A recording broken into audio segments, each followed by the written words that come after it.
So yun o boy, kasama ko na yung bagong may-ari, Sir Rafael. Maraming salamat. Isa sa mga subscriber natin si Sir. Sir, saan yung nakita yung sasakyan? Project RBS. Yan, so sa mga naghahanap ng sasakyan, no boy, Project RBS. So ang nakuha sa atin ni Sir ay itong Mitsubishi Mirage automatic transmission na 2013 model. So bago ko ipa-receive kay Sir, no, ikot ko lang ng mabilis sa inyo yung sasakyan. So ito boy, yung Mitsubishi Mirage natin, pinalitan ko yan ng mags dahil yung dati niyang mags na medyo malapad, sumasayad dun sa may likod. Ito size 14 pero naka-mags pa rin at napalitan na natin yan ng mas makakapal na tires. Yung fog lamps ay pinakabitan ko na rin ng parang sa GLS, yung top of the line niya, para makumpleto naman. Iba pa rin pag naka-fog lamps. Ito yung labas niya boy, halos original paint pa naman. Ito yung GLX variant na power windows, yung harap lang niya. Sa loob boy ay wala pa rin naman ako nabago.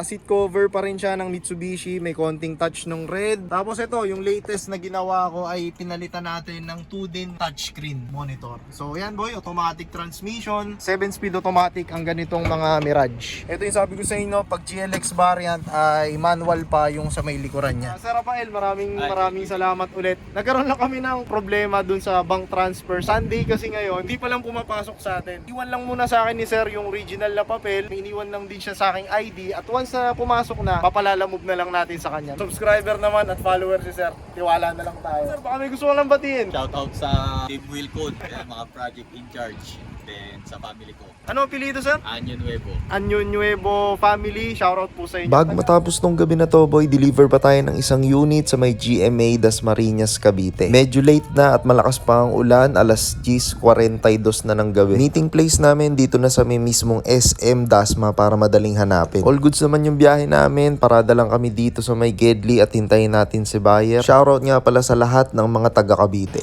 So yun o boy, nakarating na tayo dito sa may SM City Dasmariñas. Deliver natin tong Mitsubishi Lancer 2000. Buyer natin na medyo mahiyain. Mukhang maraming mangungutang kay Sir kasi pagka pinakita natin sa video kaya ayaw niya magpakita. Ito medyo ginabi na tayo, halos 11 na ng gabi. All goods naman, nagkasundo naman dun sa presyo. Budget meal lang tong sasakyan na to, pero syempre meron pa rin tayo pa isa-isa at naunahan na kayo ni Sir. Pakita ko lang sa inyo na mabilis tong Lancer na to. Ito yung kung tawagin nila ay pizza pie dahil parang pizza yung taillight niya. So nakamags na rin yan boy, napaka-pogi oh. 17s at saka alagang Yako Auto Paint Shop. Di na nga lang masyado makita yung ganda niya dahil gabi na. So ito yung mukha niya, medyo upgrade. Ano na to eh, hindi to yung pizza na typical, medyo mataas na. Alam ko MX yata, ganitong variant. So hindi ko na masyado ikutan sa inyo dahil wala na rin halos makikita, madilim na. Maraming salamat sa panonood. Sir Adamson, maraming salamat. Kamay na lang yung pakita natin. Yan. Salamat po. So yun lang boy, maraming salamat sa panonood. Hanggang sa muli, customers always right if the price is right.